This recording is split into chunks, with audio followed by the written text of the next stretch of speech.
So let's talk about some theoretical findings of Homeboy Industries. Okay? The generalizability of the case. Is this something that is unique to Los Angeles? Is it something that's unique to Father Boyle and Tom Vozo or not?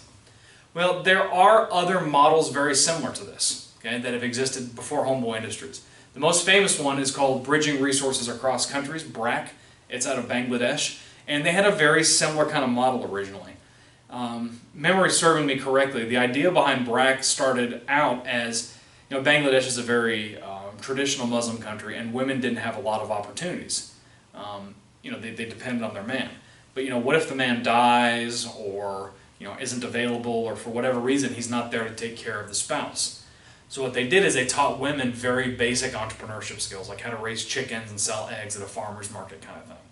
And that grew into, there's a university now, a BRAC university. There's a whole bunch of really, really cool things out there that are associated with BRAC. And again, most of it, and they've actually expanded, I think, all over the developing world. And they're teaching poor people basic entrepreneurship skills so that they can sustain themselves. Now, it makes a little bit of profit, this education stuff, but they have a whole bunch of, actually, social enterprises that make a tremendous amount of money for them. They do cold storage, they make dyes, I think they make chemicals and some other things, and that's designed to subsidize all of their social entrepreneurship projects as well. The other cool thing that Father Boyle does is he goes all over the country, right? He goes all over the country, and I understand he also does some international travel. Yes, he is a leukemia survivor, and yet this man has like the constitution of an ox because he's always on the road. So what he'll do is, if your city wants to start something like Homeboy Industries, he didn't want to be the McDonald's of gang abatement programs, 1 billion homies saved kind of thing.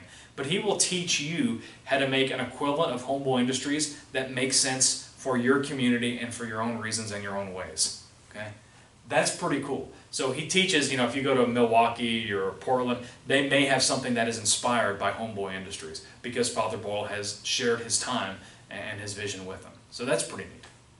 Now the thing that I think is interesting, and this is the thing I like the most about this case, those of you who take in economics or maybe strategy, you learn that there's an opportunity cost. You cannot be everything to everyone, right? So you can be good at one thing or you can be good at something else, but you can't be good at everything.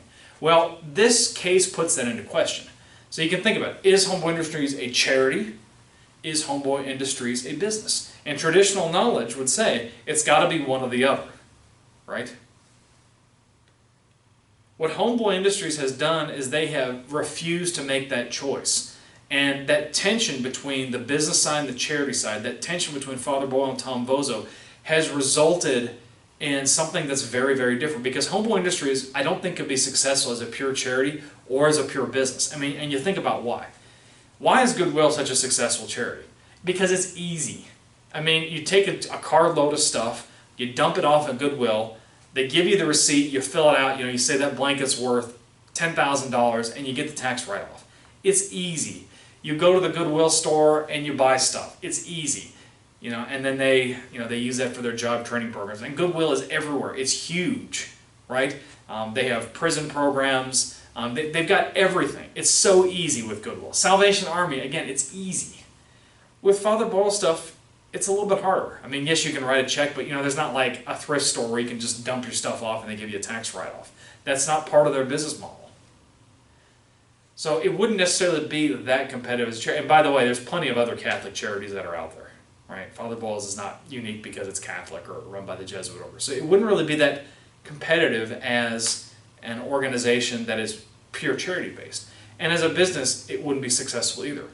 Nobody is going to go to the ghetto and pay $25 for a meal that's like coffee and turkey and kale chili.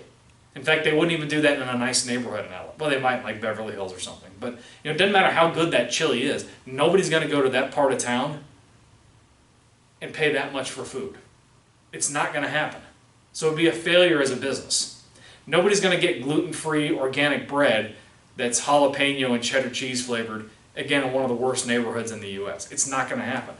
But you're willing to make that special trip because you know it's going to support Homeboy.